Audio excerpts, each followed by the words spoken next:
Kennedy, Senator Kennedy, this container represents more than 650,000 feet of videotape and film, which CBS News and NBC News are proud to present to the John F. Kennedy Memorial Library.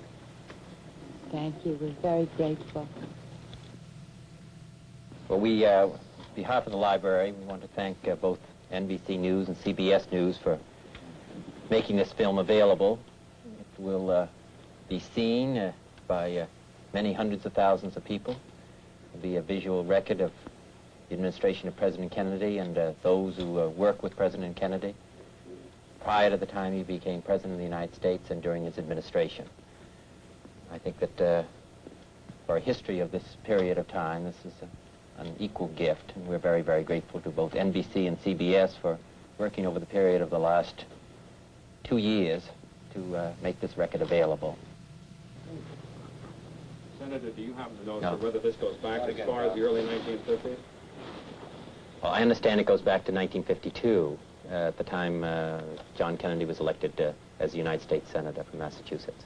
This then, sir, isn't it a valuable record all throughout? Yes, during that period of time, and then through the campaign of 1960, through all of the primaries, and then the campaign of 1960, and then as a record, as I say, is unequaled, a pictorial record of the period of time when he was President of the United States.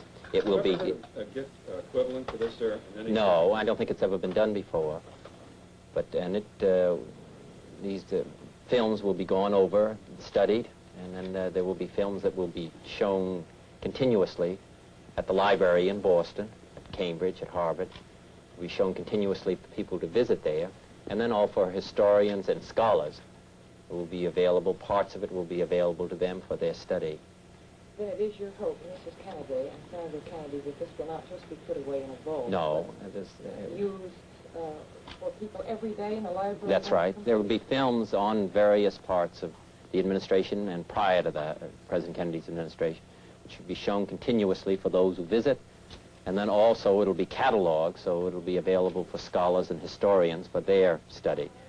We'll have various of the press conferences, and then the speeches that President Kennedy gave during his administration.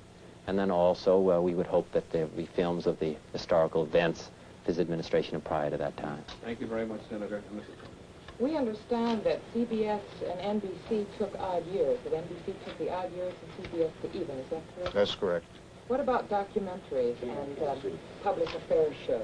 It's every bit of film and tape that we'd had. And does this include the family as well as Yes. John F. Kennedy as a congressman, Yes. as a senator, as a president? In those years, yes. No significance to the years that we took it. Mr. McAndrew, is there any idea what this is going to cost either than that? I haven't got the bill yet. But I'm sure that it was a great, it's a very considerable gift by both NBC and CBS. When we went in and had the original conversations, it was understood at that time that it was going to be a tremendous task, and that's why we're particularly grateful to them for making this film available to the American people. Mrs. Kennedy, do you spend a great many hours of your day on the library as far as work on it is concerned? I do work on it, yes. Thank you very much. Thank you. It was very nice of you, though. It's really incredible. That's true. I don't know the cost. I don't know if you know the take. I know they said it was, we talked about it. I deliberately didn't find out. So you... Just thinking on nobody's business. It's something we ought to do anyhow. No, it's very Well, really, Dick Neustadt deserves a lot of credit in this because it was sort of rambling around until he pulled it together in one Yes. When we first started talking about this, what? Oh, 1964. yes. I remember I came up in 1964. Just one more, what you